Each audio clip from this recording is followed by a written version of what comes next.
नमस्कार, मैं हूं आपके साथ आमिर और इस वक्त मैं मौजूद हूं पृथ्वीपुर विधानसभा के ग्राम दिगबार में। और दिगबार में मेरे साथ मौजूद हैं कांग्रेस के नए कार्यकारी निवाड़ी के अध्यक्ष कैलाश मिश्रा जी। कैलाश जी, सबसे पहले आपका स्वागत है मेरे शो में। आपका बहुत बहुत धन्यवाद। तो कैलाश जी, हम चर्चा शुरू करते हैं। कल आपको एक बड़ी जिम्मेवारी कांग्रेस ने दी है, कार्यकारी अध्यक्ष बनाया, क्या कहना चाहेंगे पहले तो आप? मैं सबसे पहले राष्ट्रीय अध्यक्ष एवं प्रदेश अध्यक्ष कमलनाथ जी का आभार प्रकट करता हूं, जो मैं एक छोटे से गांव देहात का रहने वाला हूं और जो मुझे जिले के कार्यकारी अध्यक्ष का पद दिया गया है जी, उसको मैं बखूबी से निर्वहन करूंगा। अच्छा, किस तरीके से काम करेंगे आप? क्योंकि कांग्रेस की जो स्थिति है, माना जाता है, कहा जाता है, भाजपा भी लगातार कहती है कि स्थिति ठीक नहीं रहती है और कांग्रेस जो है चुनाव में आने के दौरान कई सीटें हार जाती है, सरकार भी नहीं बना पाती है। पिछली बार भी आपकी सरकार बहुत ही कम सीटों से बनी थी। तो काम का क्या तरीका रहेगा कैलाश मिश्रा का, क्योंकि अब एक जिम्मेवारी आपको कांग्रेस ने दी है निवाड़ी से? कांग्रेस का काम रहेगा एक एक कार्यकर्ता की बात सुने और उसकी मदद करें। कांग्रेस तो पिछली बार भी बनी थी, लेकिन किसी लाभ लोलच की वजह से और सरकार गिर गई थी, लेकिन इस बार तो सरकार बनना तय है। कमलनाथ जी मध्य प्रदेश के मुख्यमंत्री बनेंगे और घर घर में कांग्रेस का तिरंगा लहराएगा। जनता ने मन बना लिया है कि अब की बार कांग्रेस की सरकार बनाना है। अच्छा, लगभग कितनी सीटें आ सकती हैं, आपको क्या लगता है? मध्य प्रदेश में 150 सीट से अधिक सीटें आएंगी कांग्रेस की। कांग्रेस को 150 सीटें मिल जाएगी। 150 से अधिक सीटें मिलेंगी अब की बार। आप पृथ्वीपुर विधानसभा के हैं और पृथ्वीपुर विधानसभा से एक बड़ा नाम हुआ करता था कांग्रेस का। बुंदेलखंड के नेता कहे जाते थे स्वर्गीय बृजेंद्र राठौर जी। उनके पुत्र यहाँ से चुनाव लड़ते हैं, पर वो चुनाव हार गए थे। अब उनकी क्या स्थिति है? नितिन सिंह राठौर उपचुनाव में भी जीते थे। शासन और प्रशासन ने बूथ कैप्चरिंग करके कांग्रेसियों को थाने बैठा के घर से बाहर नहीं निकलने दिया, जिससे मतदान नहीं हो पाया और फर्जी मतदान से जीते हैं। हमारे स्वर्गीय बृजेंद्र सिंह राठौर, जो एक बुंदेलखंड के कद्दावर नेता थे, उनको कभी 67,000 वोट नहीं मिला है, जो हमारे नितिन सिंह राठौर जी को 67,000 वोट मिला है और अब की बार 80,000 से अधिक वोट मिलेगा। अच्छा, आपको ये लगता है कि इस बार नितेंद्र सिंह राठौर चुनाव जीतेंगे? 100% नितिन सिंह राठौर हमारे विधानसभा के विधायक बनके भोपाल जाएंगे, जिनको कोई नहीं रोक सकता है। आपने कहा है उपचुनाव में बूथ कैप्चरिंग हुई, क्या तस्वीर रही थी उपचुनाव की?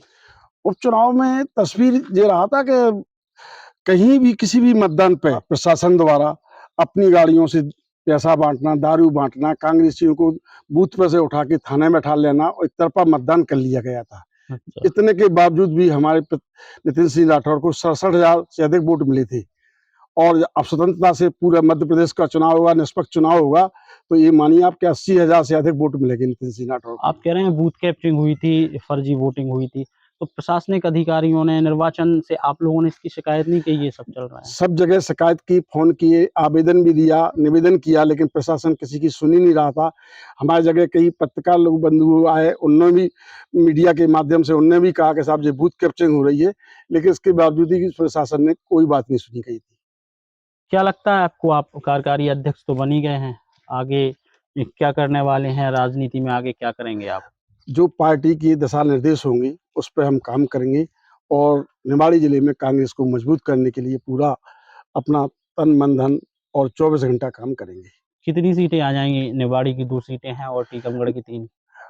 अपने टीकमगढ़ निवाड़ी जिले में पांचों सीटें मिलेंगी कांग्रेस को अब की बार। दावा है आपका? दावा है हमारा ये। कैसे मिलेंगी? क्या तैयारी है कांग्रेस की? कांग्रेस की तैयारी है और भाजपा ने जो किया है उससे जनता ऊब गई है। शिवराज सिंह के झूठ बोलने से विधायकों ने जो लूट घसूट की है, विकास तो किया नहीं है। जो कांग्रेस ने विकास किया था उसी के नाम की विकास यात्रा में पत्थर शिलान्यास, भूमि पूजन, 5-7 साल पुराने काम है, उसका शिलान्यास कर रहे हैं, कहीं भूमि पूजन कर रहे हैं, कहीं मनरेगा का कुआं बना है, कहीं मनरेगा से बारी बनी है पत्थर की, नरखड़ी बनी है, तो उसका शिलान्यास कर रहे हैं, कहीं भूमि पूजन लोकार्पण कर रहे हैं। तो इस तरह से जो है जनता ये सब समझ चुकी है कि भाजपा क्या कहती है। अच्छा। कांग्रेस ने हर किसान का कर्जा माफ किया था, 300 से 600 पेंशन बढ़ाई थी, 25,000 से लेकर 51,000 विवाह सहायता राशि बढ़ाई थी। इस तरह से उनने जो काम किए कांग्रेस ने एक अल्प समय में, तो जनता उनके कामों से खुश है और भाजपा से नाराज है। इसका नतीजा आपको 2023 नवंबर में देखने को मिल जाएगा। कैलाश जी, आप और आपका परिवार लंबे समय से दिगबार ग्राम पंचायत की सरपंची संभाले हुए हैं। सरकार की तमाम योजनाएं, एक बहुत महत्वपूर्ण योजना सरकार ने शुरू की थी, अमृत सरोवर, उसकी क्या स्थिति है आपके यहाँ और पूरे आपके इलाके में? अमृतसर योजना जो है अभी क्षेत्रीय विधायक ने मशीनों द्वारा बनवाई है, ग्रामीण मजदूरों को रोजगार नहीं दिया गया है, जेसीबी से बनवाई गई है और उनके फर्जी तरीके से आदमियों के पैसे निकाल के और ये सरपंच और विधायक दोनों जने मिलकर बांटते हैं। हमारे यहाँ मनरेगा पैसा आता है जो 10% विधायक को देता है, उसके बिल के भुगतान होते हैं, जो पैसा नहीं देता है। आज भी आप जनपद में देख लें तो 50% से ऊपर राशि वितरित नहीं होती है। अच्छा, आप कह रहे हैं ये बड़ा आरोप नहीं है आपकी तरफ से कि आप विधायक पे सीधा ब्लेम कर रहे हैं कि 10% देते हैं, इसका आप कोई साक्ष्य है कोई अपने पास? हमारे साक्षी आप सरपंचों के गए शपथ पत्र दिलवा देंगे, आप इंटरव्यू कहो तो इंटरव्यू दिलवा देंगे। आप किसी भी सरपंच से पूछ लो जो पूर्व में सरपंच रहे हैं या जो वर्तमान में बन गए हैं कि बिना 10% विधायक के यहाँ राशि नहीं पहुंचने से उसके बिल नहीं लगते हैं कभी। तो योजनाएं की क्या स्थिति है? सरकार दावा कर रही है कि हम जो योजनाएं चला रहे हैं वो जमीनी स्तर पर पहुंच रही हैं और लोगों को उनका लाभ मिल रहा है। क्या जमीनी स्तर पे योजनाएं ठीक तरीके से संचालित हो रही हैं? जमीनी स्तर पर आपको बताऊं मैं 1% भी नहीं आ रही है, केवल ऊपर हवा हवाई है, केवल घोषणाएं हैं। आप जनपद में जाएंगे किसी कार्य की मंजूरी कराने के लिए तो वो कहते हैं कि पहले इतना रुपया लगेगा आपको स्वीकृत कराने में, चाहे आपका अमृतसर तालाब योजना हो, चाहे सड़क योजना हो, चाहे सीसी हो या बिल्डिंग वर्क हो, किसी भी हो, तो इतना पैसा सब उसमें जाएगा तो फिर निर्माण कार्य जनता को क्या मिलेगा, क्या उसका विकास होगा, उसका आप मूल्यांकन करें देखें तो बहुत घटिया किस्म के काम हुए जितने भी हुए।